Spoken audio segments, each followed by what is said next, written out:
NN একাডেমিতে আবারও সবাইকে স্বাগত জানাই। আজ আমাদের একটি নতুন ক্লাস, সিডিপি এর সামাজিকীকরণ প্রক্রিয়া। সামাজিকীকরণ কি? সামাজিকীকরণ হলো এমন একটি প্রক্রিয়া যার মাধ্যমে একটি শিশু সমাজের রীতিনীতি, আচার আচরণ, ভাষা, সামাজিক গুণাবলী শেখে এবং উপযুক্ত সদস্যে পরিণত হয়। অর্থাৎ একটা শিশু প্রথম তার সামাজিকীকরণ ঘটে পরিবার থেকে। পরিবার, বিদ্যালয় এবং আমাদের চারপাশের পরিবেশ থেকে। ভাষা এবং সামাজিক গুণাবলী অর্জন করে সেগুলো এবং উপযুক্ত সদস্যে পরিণত হয়, তাকে বলা হয় সামাজিকীকরণ। সামাজিকীকরণকে দুটি ভাগে ভাগ করা যায়। প্রথমত স্বাভাবিক সামাজিকীকরণ এবং দ্বিতীয় হলো পরিকল্পিত সামাজিকীকরণ। এখন আমরা স্বাভাবিক এবং পরিকল্পিত সামাজিকীকরণ কি সেটা সম্বন্ধে জানব। স্বাভাবিক সামাজিকীকরণ। স্বাভাবিক সামাজিকীকরণ বলতে কি বুঝো? যখন শিশু বা বালক খেলাধুলার মধ্য দিয়ে সামাজিক জগতের ভাই বোন, পিতামাতার সঙ্গে মিথস্ক্রিয়া করে সমাজের রীতিনীতি, আচার আচরণ অনুকরণ করে, তাকে স্বাভাবিক সামাজিকীকরণ বলে। অর্থাৎ একটা শিশু যখন ছোট থেকে তার পরিবারের পিতামাতা এবং আমাদের চারপাশের ভাই বন্ধু এবং অন্যান্য খেলাধুলার সহপাঠীদের কাছ থেকে অনুকরণ করে যেসব সামাজিকীকরণ প্রক্রিয়া ঘটে অর্থাৎ শেখে, তাকে বলা হয় স্বাভাবিক সামাজিকীকরণ। তাকে বলা হয় স্বাভাবিক সামাজিকীকরণ। পরিকল্পিত সামাজিকীকরণ কি? এটা আমরা দেখব। প্রথাগত প্রতিষ্ঠান যেমন বিদ্যালয় ও তার পাঠ্যক্রমিক বলতে পুঁথিগত যে শিক্ষা, আমরা বই থেকে যে শিক্ষা অর্জন করি, এবং সহপাঠক্রমিক কর্মসূচির মাধ্যমে, অর্থাৎ পুঁথিগত শিক্ষা ছাড়া অন্য যেগুলি শিখি, অর্থাৎ বিদ্যালয়ে জাতীয় সঙ্গীত এবং অন্যান্য অনেক কর্মসূচি মাধ্যমে যে সামাজিকীকরণ ঘটে তাকে পরিকল্পিত সামাজিকীকরণ বলে।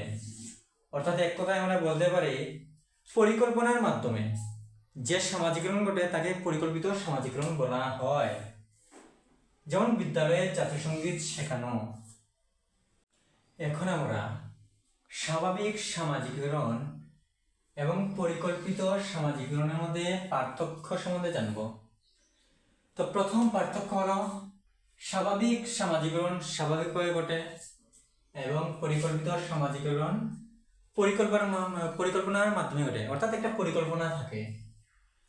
স্বাভাবিক সামাজিকীকরণের মাধ্যম হলো পরিবার, বন্ধু এবং প্রতিবেশী। পরিকল্পিত সামাজিকীকরণের প্রধান মাধ্যম হলো বিদ্যালয়, কলেজ, প্রতিষ্ঠান ইত্যাদি। এবং নির্দিষ্ট স্বাভাবিক সামাজিকীকরণে নির্দিষ্ট পাঠ্যক্রম বা পরিকল্পনা থাকে না। অর্থাৎ প্রাকৃতিকভাবে বন্ধু পরিবেশের সাথে যে সামাজিকীকরণ ঘটে তাকে স্বাভাবিক সামাজিকীকরণ বলে, এবং পরিকল্পিত নির্দিষ্ট পাঠ্যক্রম থাকে। এবং স্বাভাবিক সামাজিকীকরণে কোনো নির্দিষ্ট লক্ষ্য থাকে না এবং পরিকল্পিত সামাজিকীকরণে নির্দিষ্ট লক্ষ্য থাকে। সামাজিকীকরণের সংস্থা। সামাজিকীকরণের সংস্থার প্রথম এবং প্রধান মাধ্যম হলো পরিবার। সামাজিকরণের প্রথম এবং প্রধান সংস্থা হলো পরিবার। শিশুর জন্মের প্রথম 2 বছর পরিবারের সদস্যদের সঙ্গে তার মিথস্ক্রিয়া ঘটে, অর্থাৎ একটি শিশু যখন তার জন্ম হয়, জন্মের পরবর্তী সময়ে সর্বপ্রথম এবং সর্বপ্রধান সংস্থা হলো পরিবার। পরিবার থেকে সে ভাষা, শিষ্টাচার এবং সামাজিক আচরণগুলি শেখে। ভাষা, একটা শিশুর যখন প্রথম ভাষা শেখে তখন সে পরিবার থেকেই শেখে।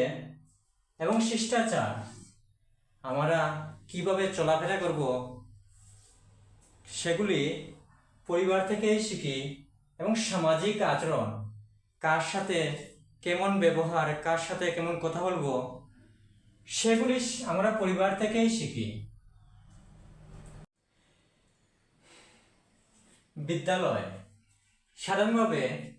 সাধারণভাবে 6 বছরের শিশু বিদ্যালয়ে প্রবেশ করে। আমরা জানি একটা শিশু 6 বছরে বিদ্যালয়ে প্রবেশ করে, তবে বর্তমানে 3 বছরে কিন্ডারগার্টেন, মন্তেসরি ও অন্যান্য শিশু শিক্ষা বিদ্যালয়ে ভর্তি হয়।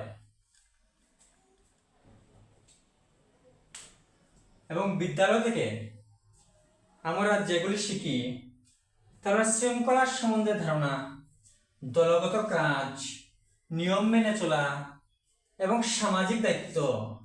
শৃঙ্খলা বলতে আমরা কি বুঝি? একটি শিশু যখন প্রথম বিদ্যালয়ে যায়, শেষ টাইমিং সম্বন্ধে, যেমন আমাদের বিদ্যালয়ে প্রবেশ করতে হয় 10:30 বা 11টার মধ্যে, এবং বিদ্যালয়ে গিয়ে আমাদের জাতীয় সঙ্গীত পরিবেশন করা এবং অন্যান্য অনেক বিষয় থাকে যেগুলো নিয়ে আমাদের মানতে হয়, মেনে চলতে হয়। দলগত কাজ, আমরা বিদ্যালয়ে গিয়ে কিভাবে কয়েকজন একসাথে মিলেমিশে কাজ করতে হয় সে নিয়ে অবগত হব। নিয়ম মেনে চলা, বিদ্যালয়ের অনেক নিয়ম থাকে, সেগুলো নিয়ে আমাদের নিয়ম মেনে চলতে হয়।